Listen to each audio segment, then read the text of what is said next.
Welcome to hit TV అభిమాన ప్రేక్షకులకు నేను మీ నాగేంద్ర కుమార్. నిన్న నిన్న రిలీజ్ అయిన కల్కి ట్రైలర్ అసలు దుమ్ము లేచిపోయిందని చెప్పడానికి ఏమాత్రం సందేహించక్కర్లేదు. ఎందుకంటే జస్ట్ రిలీజ్ అయిన 17 గంటల్లో దాదాపుగా మిలియన్ వ్యూస్, ఇంకా మిలియన్ వ్యూస్ని మించిపోయి కూడా రావడం అన్నది, అంటే ఎంతమంది ఈ కల్కి ట్రైలర్ కోసం అని చెప్పి ఎదురు చూస్తున్నారు. లేకపోతే రేపు జూన్ 27వ తారీఖున భారీ ఎత్తున ప్రపంచవ్యాప్తంగా రిలీజ్ కాబోతోంది ఈ కల్కి సినిమా గురించి ఎంతమంది ఎదురు చూపుల నిరీక్షణలో ఉన్నారు అన్నది 100% ఈ ట్రైలర్కి వచ్చిన ఈ వ్యూస్ బట్టి మనకు అర్థమవుతుంది. అఫ్కోర్స్ ఈ వ్యూస్ కన్నా కూడా ప్రపంచవ్యాప్తంగా ఉన్న తెలుగు ప్రేక్షకులే కాదు, అఖిల భారత ప్రేక్షకులు, అన్ని లాంగ్వేజెస్ వాళ్ళు, ఎందుకంటే పాన్ ఇండియాగా రిలీజ్ అవుతున్న సినిమా కాబట్టి దీని గురించి అని మొత్తం, అంటే భూమండలంలో ఎంతమంది ఉన్నారో అంతమంది కూడా ఈ సినిమా గురించి ఈ సినిమా ఎప్పుడొస్తుందని ఎదురు చూస్తున్న ఈ నేపథ్యంలో, ఈ తరుణంలో ఈ ట్రైలర్ రిలీజ్ అవ్వడం నిన్న సాయంత్రం అసలు అఖండంగా ఉంది, అద్వితీయంగా ఉందని చెప్పడానికి చాలా తక్కువ మాటలు అనమాట ఇవి ఆ ట్రైలర్ గురించి చెప్పడానికి. ఎందుకంటే కల్కి ట్రైలర్ రిలీజ్ అయిన తర్వాత మనం ఆ ప్రపంచంలోకి, అదేదో వేరే ప్రపంచం ఉంది, ఆ ప్రపంచంలోకి మనం కూడా వెళ్ళిపోతున్నట్టుగా, వెళ్ళడానికి సిద్ధంగా ఉన్నట్టుగా అనిపించే ఒక రకమైన అనుభూతి అనండి, లేకపోతే ఒక ఎక్సైట్మెంట్ ఈ ట్రైలర్ కలిగించింది. ఎందుకంటే దానికి కారణం ఆ ట్రైలర్లో మనం చూస్తున్నంతసేపు కూడా ఏంటంటే దాంట్లో అద్భుతమైన నటులు, అసలు ప్రభాస్ లాంటి ఒక టవరింగ్ పర్సనాలిటీ హీరోగా వస్తున్న ఈ సినిమాలో ఎలాంటి స్టార్స్ ఉన్నారు, ఎలాంటి ఆర్టిస్టులు ఉన్నారు అంటే, అందుకే దానికి ఆ సినిమాకి అంత వాల్యూ. నిన్న ట్రైలర్లో వాళ్ళందరూ కూడా వాళ్ళ గ్లింప్సెస్ కనిపించడం అన్నది ట్రైలర్కి ఎంత వాల్యూని పట్టుకొచ్చిందంటే, ఒక వెయిటేజ్ని పట్టుకొచ్చింది, ఒక ఒక అపూర్వమైన సంచలనాన్ని సృష్టించింది నిన్న ట్రైలర్. అంటే దానికి కారణం ఆ ఆ అట్మాస్ఫియర్ అనండి, ఆ యాంబియన్స్ అనండి, దర్శకుడు నాగ్ అశ్విన్ ఎంత గొప్పగా దాన్ని హ్యాండిల్ చేసి, అసలు సినిమాని పక్కన పెట్టండి, అసలు ముందు ఆ ట్రైలర్ని కట్ చేయడంలోనే ఒక డైరెక్టర్ తాలూకా ఒక కెపాసిటీ కానీ, ఒక పొటెన్షియల్ కానీ, ఒక క్రియేటివ్ జీనియస్ కానీ ఉంటుంది.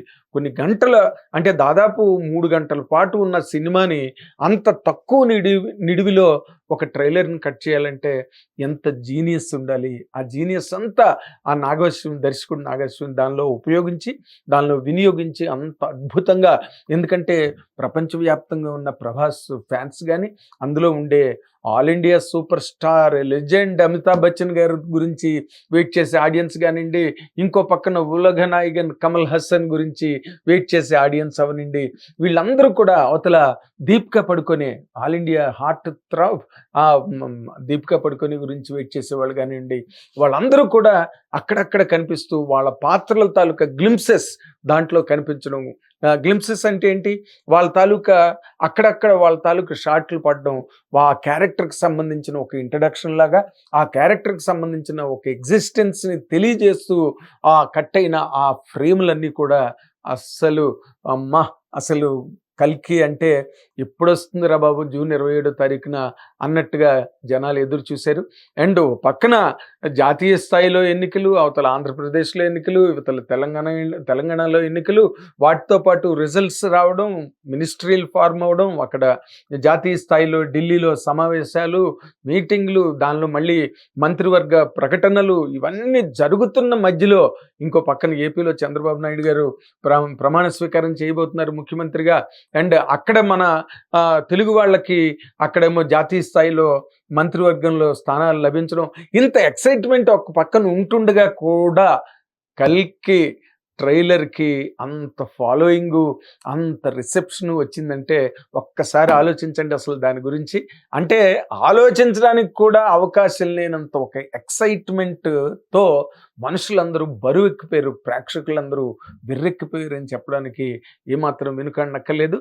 అండ్ దాంట్లో అసలు ఒక్కొక్క డైలాగు, ఒక్కొక్క క్యారెక్టర్ అన్న మాట డైలాగు, ఆ ట్రైలర్లో కట్ చేసిన డైలాగులన్నీ కూడా సినిమాని ఎక్కడికో తీసుకెళ్ళి, ఏదో జరిగిపోతుంది, ఏదో జరిగింది, మనం చూడాల్సింది ఏదో మనం స్క్రీన్ మీద చూడబోతున్నాం అని ఇంకో ప్రపంచపు వింతలాగా, ఇంకో ప్రపంచపు దానిలో ఉండే ఒక అద్భుతాన్ని మన ముందు కళ్ళ ముందు ఆవిష్కారం కాబోతోంది అని ఒక భావావేశానికి, అదే మనం ఇంగ్లీష్లో ఎక్సైట్మెంట్ అంటాం, ఆ భావావేశానికి మొత్తం ఈ ట్రైలర్ అందరినీ గురిచేసిందని నిన్న ఈ ట్రైలర్కి వచ్చిన వ్యూసే మనకి తెలియజేస్తాయి. ఓ పక్కన అమితాబ్ బచ్చన్ గారు దీపికా పడుకోను ఉద్దేశించి, నువ్వు కనబోతున్న ప్రాణం మామూలు ప్రాణం కాదు అని ఆయన డైలాగు, కమల్ హాసన్ డైలాగు లాస్ట్లో, నువ్వు భయపడద్దు, మరో ప్రపంచం రాబోతోంది అని తన డైలాగు. ఇంకో పక్కన హీరోగా ప్రభాస్ డైలాగ్, ఓడిపోవడమే తెలియదు అని ఇంకో పక్కన. ఈ డైలాగులతో పాటు ఇంకో పక్కన రాజేంద్ర ప్రసాద్ లాంటి ఒక వెటరన్ ఎక్సలెంట్ యాక్టర్, ఆయన క్యారెక్టర్ ఇందులో చేశాడు. వాళ్ళకి అలవాటు. లాస్ట్లో గతంలో వచ్చిన మన మహానటి సినిమాలో కూడా చాలా మంచి క్యారెక్టర్ చేశారు రాజేంద్ర ప్రసాద్ గారు. ఆ సినిమా హిట్ అవ్వడానికి ఆయన కూడా ఒక కారణమైనంత గొప్ప పెర్ఫార్మెన్స్ని ఆ సినిమాలో ఇవ్వడం జరిగింది. అలాగే వాళ్ళ ఆనవాయితీ ప్రకారం రాజేంద్ర ప్రసాద్ గారు కూడా ఈ సినిమాలో ఉన్నారు. అండ్ బ్రహ్మానందం గారు ఉన్నారు ఈ సినిమాలో. ఒక్క షాట్ అయినా కూడా నా దగ్గర ఏమీ లేవు అని ఆయన స్టైలు, ఆయన మార్క్ డైలాగు దానిలో ఉండడం. అండ్ మనం చాలా కాలం అదే ప్రభాస్ చెప్పి ఒక కొత్త వ్యక్తి మన కుటుంబంలో రాబోతున్నారు, వెయిట్ అనగానే ప్రపంచం అంతా ఒక్కసారి భగ్గు మంది, భూగోళం అంతా ఏంటి కొంపతీసి మనం అనుకోకుండా అనుకుంటున్నదే ప్రభాస్ పెళ్లి గనక సెటిల్ అయిపోయిందా అని చెప్పి మొత్తం అందరూ కూడా గందరగోళం అయిపోయారు. ఆ గందరగోళమైన 3 రోజులకే బుజ్జి అనే ఒక క్యారెక్టర్ మనందరి ఫ్యామిలీలోకి వచ్చింది. ఆ బుజ్జి క్యారెక్టర్ కూడా ఇందులో ఉంది. అండ్ ప్రభాస్ ఉదయాన్నే లేస్తేనే ఉదయాన్ని ఫైట్ అనుకుని లేవడం, ఇవన్నీ ఒక ఎంటర్టైన్మెంట్ యాంగిల్లో ఉంటుండగా ఒక ఇమోషనల్ పిచ్ సినిమాలో అసలు ఎక్స్ట్రాడినరీ ఎన్సెంబుల్మెంట్, ఒక combination of frames, combination of shots, అవన్నీ కూడా ఈ సినిమా తాలూకా కల్కి 2898కి సంబంధించిన ఒక అద్భుతమైన ప్రజెంటేషన్. ఇది ఒక జస్ట్ ట్రైలర్ కాదు, రాబోతున్న ఒక మహత్తర కళాఖండానికి ఇది ఒక పైలట్ లాగా ముందుకొచ్చి అసలు బాంబు పేల్చినట్టుగా పేలింది 100%. అంటే ఇలాంటి సినిమాలు తీయడం అన్నది ఎవరికి సాధ్యమవుతుంది? ఇంత గొప్పగా ఇప్పుడు దాదాపుగా హాలీవుడ్లో కూడా ఇంత బడ్జెట్తో ఇంత కాస్ట్లీ పిక్చరు ఈవెన్ టుడే హాలీవుడ్లో కూడా లేదు అని చెప్తే మీరు ఆశ్చర్యపోతారు. నిజంగానే ఇది వాస్తవం. 600 కోట్లు 700 కోట్ల ప్రాజెక్టు. అసలు ఎక్కడ మొదలెట్టారు, ఎక్కడికి తీసుకెళ్లారు, ఇంకా దాన్ని ఎంత ఎత్తుకు పెంచారు అంటే మనకి అవన్నీ తలుచుకున్న లెక్కలేసుకున్న కళ్ళు తిరుగుతాయి. ఇవన్నీ ఎవరి వల్ల సాధ్యం?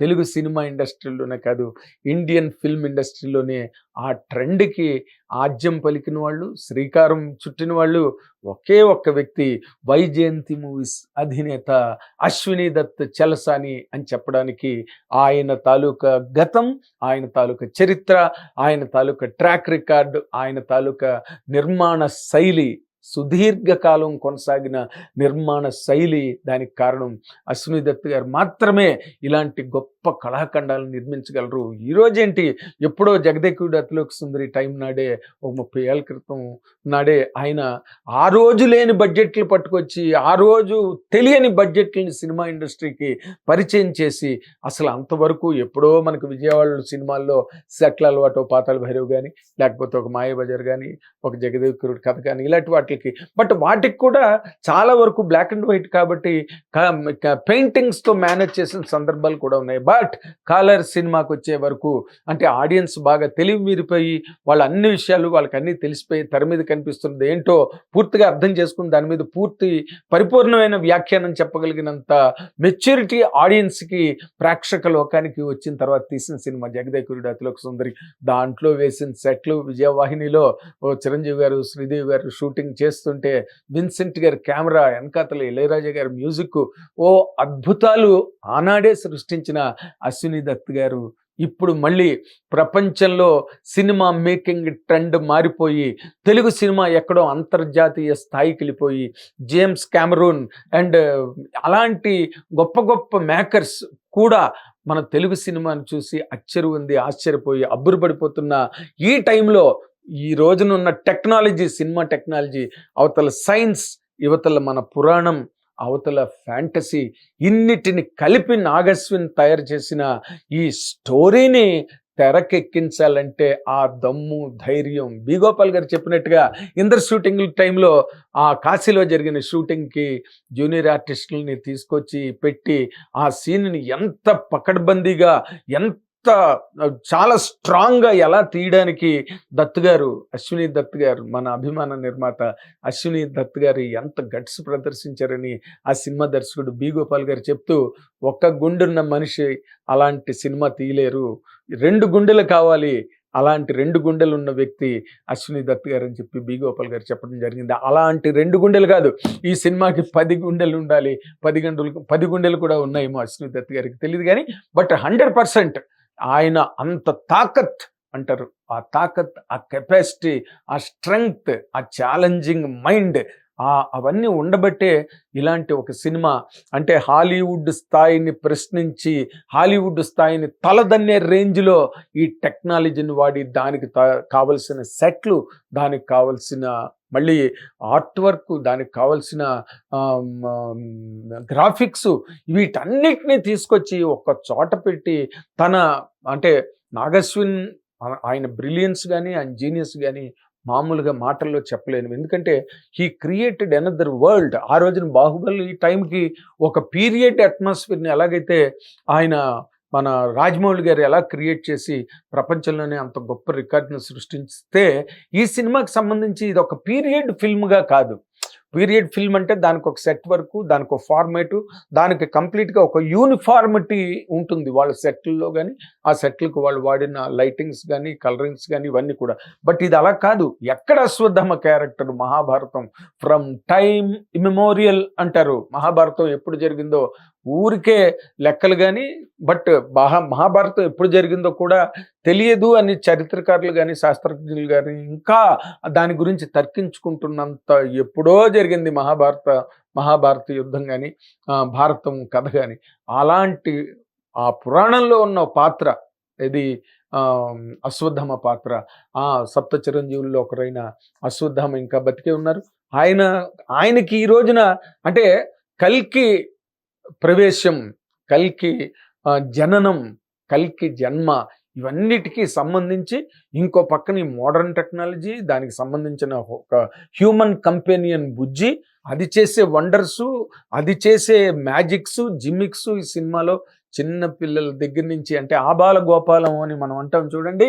అంటే అన్ని వర్గాల ప్రేక్షకులు ఈ మ్యాజిక్లు ఇలాంటి ఒక మెస్మరైజ్ చేసే సీన్స్, దాంట్లో ఉండే ఆ గ్రాఫిక్స్, దాని వెనకాతల మళ్ళీ ఒక ప్రభాస్ లాంటి ఒక జైగాంటిక్ హీరో. ఈ రోజున కాశ్మీర్ టు కన్యాకుమారి ఎవరి గురించైనా మనం చెప్పుకోవాలి అంటే కేవలం వన్ అండ్ ఓన్లీ ప్రభాస్. ఈ రోజున మన నిర్మాతల్లో అశ్విని దత్ గారు ఎలా అయితే టాలెస్ట్ పర్సనాలిటీ, ఈ రోజున ఇండియాలో ఒక 50 ఏళ్ల చిత్ర నిర్మాణ చరిత్రని తను సొంతం చేసుకున్న ఒక అశ్విని దత్ గారు ఎంత టాలెస్ట్ పర్సనో, అవతల అమితాబ్ బచ్చన్ గారు ఇన్నేళ్ల కెరీర్తో ఎన్నో మైల్ స్టోన్స్, ఎన్నో ల్యాండ్ మార్క్స్తో నిలబడ్డ ఒక అమితాబ్ బచ్చన్ గారు ఉంటే, ఈ రోజున మనం కాశ్మీర్ టు కన్యాకుమారి గారు ఎవరి గురించైనా చెప్పుకోవాలంటే ప్రభాస్ గురించే చెప్పుకోవాలి. ఇంత టెక్నాలజీ, ఇంత ఫ్యాంటసీ, ఇంత మ్యాజికల్ ప్రెజెంటేషన్ ఆన్ స్క్రీన్, వీటన్నిటినీ ఎవరు మోయగలరు భుజాల మీద? ఎవరు అంటే అది వన్ అండ్ ఓన్లీ ప్రభాస్. ఈ ప్రపంచంలో ఎవరైనా సరే ఒప్పుకోవాల్సిన విషయం. నిన్ననే ఇంద్రగంటి మోహన్ కృష్ణ గారు మాట్లాడుతూ హాలీవుడ్ స్టార్స్కి ఏమాత్రం మన వాళ్ళు తీసిపోరు, అంత గొప్ప పొటెన్షియల్ ఉన్న హీరోలు మనకున్నారని చెప్పారు. Yes, that is correct. ఎందుకంటే ఈ రోజున ప్రభాస్ లాంటి హీరో బాలీవుడ్లో కాదు, కోలీవుడ్లో కాదు, ఇంకో వుడ్లో ఎక్కడ కూడా మనం భూతద్దం పెట్టిన కనిపించినంత గొప్ప హీరో మన తెలియకుండా ఉన్నది మనకు ఒక గర్వకారణం. అయితే అలాంటి గర్వకారణం మరొక అశ్విని దత్ గారు అయితే మూల బిందువు, మూల కేంద్ర బిందువు. ఇలాంటి సినిమా రావడానికి, ఇలాంటి వాతావరణాన్ని రేపు మొత్తం అన్ని భాషలలో ప్రేక్షకులు చూడబోతున్నారంటే దానికి ఆయన తాలూకా సాహసమైన నా ఊపిరిని కృష్ణ గారి టైటిల్ నిజంగా అది అశ్విని దత్ గారికి కూడా బాగా సూట్ అవుతుంది. ఎందుకంటే ఆయనవన్నీ సాహసాలే. మహానటి సినిమాకు కూడా ఆయన ఇచ్చిన పుష్ వల్ల స్వప్న దత్ కానీ ప్రియాంక దత్ కానీ వాళ్ళిద్దరూ కూడా బ్రహ్మాండమైన సెటిల్ వేసి ఆ వింటేజ్ అట్మాస్ఫియర్, ఆ వింటేజ్ ఎఫెక్ట్ని సినిమాలో తీసుకురావడం వల్లే మహానటి సినిమా అంత పెద్ద హిట్ అయిందంటే లాభ నష్టాలని మనం కనుక బ్యారేజ్ చేసుకుంటే ఎందుకు సెటిల్ ఎందుకు మామూలుగా తీసేయచ్చు కదా అనే అనే రకం అలాంటి బేరాలు లేని నిర్మాత అశ్విని దత్ గారు. ఏదైనా సరే మా ఆయన తాడో పేడో చాలా తెగి పడ్డా కూడా సినిమా మాత్రం ఎక్కడో శిఖరం మీద నిలబడాలి, ఎవరెస్ట్ మీద నిలబడాలి అనే ఒక పట్టుదల, ఒక సాహసం, ఒక మొండితనం ఉన్న ఒకే ఒక్క నిర్మాత ఇండియాలో పేరు చెప్పాలంటే అది ఒక అశ్విని దత్ గారి పేరే చెప్పాలి. కాబట్టే ఈ రోజున కల్కి లాంటి ఒక మహాద్భుతమైన కళాఖండం మన ముందు రేపు జూన్ 27వ తారీఖున ఆవిష్కారం కాబోతోంది. దానికి ముందుగా వచ్చిన ఒక ప్రతినిధి, ఒక అంబాసిడర్, బ్రాండ్ అంబాసిడరే నిన్న రిలీజ్ అయిన ట్రైలర్. దీంట్లోని ఆ అట్మాస్ఫియర్ మీరు చూసి అదే ఒక సినిమాలాగా ఉంది. అసలు అంత చిన్న నిడివి కొన్ని నిమిషాల పాటు ఉన్న ఆ ట్రైలరే ఒక సినిమా అంత ఎఫెక్ట్, ఒక సినిమా అంత ఇంపాక్ట్. ఎంతో బాగా చదువుకున్న యువతరం పిల్లలు కూడా అసలు టెక్నాలజీని బాగా అవగాహన చేసుకుని అవపోసన పెట్టి ఆకలింపు చేసుకున్న ఈ జనరేషన్ యూత్ కూడా కుర్రాళ్ళు కానీ అసలు అంటే ఫర్ క్లాసిక్స్, ఇలాంటి క్లాసిక్స్కి ఏజ్లతో కానీ జెండర్స్తో కానీ ఏం సంబంధం లేదు. ఆడమగ సంబంధం లేదు, ముస్లిం ముతకకి సంబంధం లేదు, ప్రాంతాలకు సంబంధం లేదు, రాష్ట్రాలకి సంబంధం లేదు. ఇది అందరినీ కూడా ఏకతాటి మీద నిలబెట్టి అసలు దుమ్ము దులిపేసి మొత్తం సినిమా పరిశ్రమ అంటే బాక్స్ ఆఫీస్లో భూకంపం తెప్పించేంత ఒక డెప్త్ ఉన్న సినిమాగా దాని ట్రైలర్ మాత్రం ఒక అద్భుతంలాగా కళ్ళకి కట్టినట్టుగా అలా ఉండిపోయింది. ఒక్కసారి చూసినా కూడా అది 10 సార్లు చూపించేంత ఇంపాక్ట్ క్రియేట్ చేసింది. ఇలాంటి సినిమా రేపు జూన్ 27వ తారీఖున రిలీజ్ కాబోతున్నది అంటే దాని ముందు వచ్చి అందరినీ కూడా షాక్ ఇచ్చి స్టన్నింగ్గా అనిపించిన ఈ ట్రైలర్ ఈ రోజున విపరీతమైన వీర ట్రెండింగ్లో ఉంది. ఎందుకంటే ఇలాంటి సినిమా ఎప్పుడో దాన్ని ఏదో అంటారు చూడండి, అమావాస్యకో పున్నమకో వచ్చినట్టు, లేకపోతే ఎప్పుడో once in a blue moon లాగా వచ్చే సినిమా. కాబట్టి ఈ సినిమాకి అసలు సోషల్ మీడియా అంత హోరెత్తి దద్దరిల్లిపోతుంది. అసలు ముఖ్యంగా ప్రభాస్ అభిమానులకు మాత్రం ఇది చాలా చాలా అంటే కాలరెగరేసుకుని గర్వంతో తుళ్ళిపడి అసలు ఎగిరి ఎగిరి గంతేయాల్సినంత గొప్ప ట్రైలర్గా, అంటే అంత గొప్ప సినిమాకి కావలసినంత ఆ రేంజ్లో ఆ ట్రైలర్ని కట్ చేసేడే దర్శకుడు Nag Ashwin. Hats off to Nag Ashwin really. And Prabhas and Amitabh Bachchan గారు అండ్ కమల్ హాసన్ గారు, రాజేంద్ర ప్రసాద్ గారు, ఏమి క్యాస్టింగు, ఏమి ఎన్సెంబుల్మెంట్ ఆఫ్ యాక్టర్స్, అసలు అల్టిమేట్ అనమాట. ఈ రోజున మన తెలుగే కాదు, తమిళమే కాదు, మలయాళమే కాదు, కన్నడే కాదు, హిందీ కాదు, అసలు ఏ లాంగ్వేజ్లో, వరల్డ్ లాంగ్వేజ్లో ఎందులో రిలీజ్ అయినా ఈ రోజున ట్రెండింగ్ టాపిక్ టెక్నాలజీ పరంగా ఒక హ్యూమన్ కంపెనియన్ అన్నది అలాంటిది ఒకటి క్రియేట్ అవ్వడం అన్నది ఈ రోజున్న సైంటిఫిక్ టెక్నాలజీ, ఆర్టిఫిషియల్ ఇంటెలిజెన్స్ లో జరగనిది, దాని ద్వారా చేయలేనిది ప్రపంచంలో మరొకటి లేదు అని అంత గొప్ప ప్లేస్ని ఆ ఆర్టిఫిషియల్ ఇంటెలిజెన్స్ అన్నది ఈ ప్రపంచ శాస్త్రం, సైన్స్ ద్వారా సాధించింది. అలాంటి టెక్నాలజీని కూడా ఈ సినిమాలో ఇంట్రడ్యూస్ చేసి దాన్ని మళ్ళీ ఒక ఎక్కడో జరిగిన మహాభారతానికి కనెక్ట్ చేసి మళ్ళీ ఫ్యూచరు, పాస్ట్, ప్రజెంట్. పాస్ట్ అంటే నిన్న మొన్న జరిగింది కాదు, లాస్ట్ ఇయర్ జరిగింది కాదు, ఒక 100 ఏళ్ల క్రితం జరిగింది కాదు, ఏనాడో జరిగిన కథ మహాభారతం. అందులోంచి ఒక క్యారెక్టర్ని లాక్కొచ్చి దాన్ని మళ్ళీ ఈ రోజున ప్రజెంట్ ఆర్టిఫిషియల్ ఇంటెలిజెన్స్కి సంబంధించిన సైన్స్ అండ్ టెక్నాలజీకి దాన్ని కనెక్ట్ చేసి మధ్యలో మళ్ళీ మన క్యారెక్టర్సు, మన క్యాస్టింగు, మన తాలూకా ఎంటర్టైన్మెంటు ఏది మిస్ కాకుండా దీన్ని పరిపూర్ణమైన ఒక సంచలనాత్మకమైన ఒక అద్భుతంగా తీర్చిదిద్దిన వైజయంతి మూవీస్ పతాకందే మొత్తం గొప్పతనం అయితే, తద్వారా అశ్విని దత్ గారు క్రియేట్ చేసిన ఈ వండర్ ల్యాండ్లో దీనికి ఒక ఆర్కిటెక్ట్ నాగశ్విన్ అయితే, దాంట్లో క్యారెక్టర్ల ద్వారా స్క్రీన్ మీదకి వచ్చి అసలు ప్రేక్షకుల్ని మరబొమ్మల్లా చేసి ఆడించే యాక్టర్స్, లెజెండ్స్ దీని నిండా ఉండడం అన్నది ముఖ్యమైన ప్రత్యేకమైన విశేషం కల్కి సినిమాకి సంబంధించి. కాబట్టి ఇలాంటి ట్రైలర్స్ అంటే ఇర్రెస్పెక్టివ్ ది లాంగ్వేజ్ అందరినీ కూడా అసలు షాక్‌కి గురి చేసింది నిన్న ట్రైలర్. అలాంటి ట్రైలర్ ద్వారా ఈ సినిమా గురించి మనని ఎక్సైట్ చేసి మనలోని అణువులోని అలాంటి ఎక్సైట్మెంట్ నింపి ఈ రోజున రేపు జూన్ 27వ తారీఖున రాబోతున్న అండ్ ఆఫ్ కోర్స్ చాలా మంచి టైంలో రిలీజ్ చేస్తున్నారు. అశ్విని దత్ గారు కూడా ఏదో ఒకటో రెండో మూడో డేట్లు అనుకుని మళ్ళీ తడబడి మళ్ళీ స్థిరపడి దాన్ని ఏ డేట్కి రిలీజ్ చేయాలో ఆయనకి తెలియని సైన్సా, ఆయనకి తెలియని శాస్త్రమా, ఆయనకి తెలియని లెక్కల కరెక్ట్ పర్ఫెక్ట్ డేట్. ఎందుకంటే ఎలక్షన్లు అయిపోయి మంత్రివర్గం ఏర్పాట్లు అయిపోతాయి. దానికి సంబంధించిన లుకలకలు పక్కపక్కలు ఏమున్నా కంప్లీట్గా 27వ తారీఖుకి రేపటి రోజున ఆంధ్రప్రదేశ్ విజయవాడలో ఆంధ్రప్రదేశ్ నూతన ప్రభుత్వం నారా చంద్రబాబు నాయుడు గారి నేతృత్వంలో పవన్ కళ్యాణ్ గారి సారథ్యంలో రేపు ప్రభుత్వ ఏర్పాటు మంత్రివర్గం ఏర్పాటు అన్నీ అయిపోయి మొత్తం అన్ని చోట్ల కూడా దేశం అంతా ఈ రోజున ఒక సమతౌల్యానికి వచ్చి ఒక స్థిమితమైన ఒక స్థితికి వచ్చి ఉన్న టైంలో పడుతోంది నా సామి రంగా కల్కి. ఇంక అసలు పండగ అనమాట. అంటే ఇంకా అడ్డు ఆపు లేదు. ఈ వాతావరణంలో అభ్యంతరాలు లేవు, ఆటంకాలు లేవు, ఇంకో రకమైన మార్గం, ఇంకో రకమైన డిస్టర్బెన్స్ కానీ, ఇంకో రకమైన డైవర్షన్ కానీ లేని టైంలో రిలీజ్ అవుతుంది. చూసుకోండి ఈ సినిమా. ఇంకా నాయన చూసుకోండి, ప్రవాహం ప్రేక్షక లోకం. అండ్ అసలు రికార్డులు కాదు, మైల్ స్టోన్స్ కాదు, ల్యాండ్ మార్క్స్ కాదు, ఇవన్నీ చిన్న మాటలు. బ్లాక్ బస్టర్ ఇలాంటివి కూడా చాలా చిన్న మాటలు. భూగోళం బద్దలవడం ఖాయం ఈ సినిమాతో. ఈ సినిమాకి సంబంధించి మొట్టమొదటి హ్యాట్స్ ఆఫ్ చెప్పాల్సింది అశ్విని దత్ చల్సాన్ గారు అయితే. అండ్ అంత గొప్ప ప్రపంచాన్ని సృష్టించిన దర్శకుడు నాగశ్విన్ అయితే, దాంట్లో ఉండే మహానుభావులు అతిరథ మహారథులందరూ కూడా రేపు ప్రేక్షక లోకాన్ని అలాగా తన్మయత్వంలో ఓలలాడించి అసలు ఎక్కడ వదిలేస్తారో ఆడియన్స్ మళ్ళీ ఆ ప్రపంచం నుంచి బయటకు వచ్చి ఇళ్ళకి ఎలాగెళ్తారన్నదే ఇందులో ఉన్న ఒక మ్యాజికల్ స్పెల్. వాటన్నిటిని కూడా మనం రేపు రాబోయే రోజుల్లో చూడబోతున్నాం. అంతవరకు సెలవు. All the very best and watch and enjoy. June 27వ తారీఖున రిలీజ్ కాబోతున్న కల్కి సినిమా గురించి అందరూ ఎదురు చూడండి, నిరీక్షించండి అండ్ సినిమా రిలీజ్ అవగానే పరిగెత్తండి. Good luck.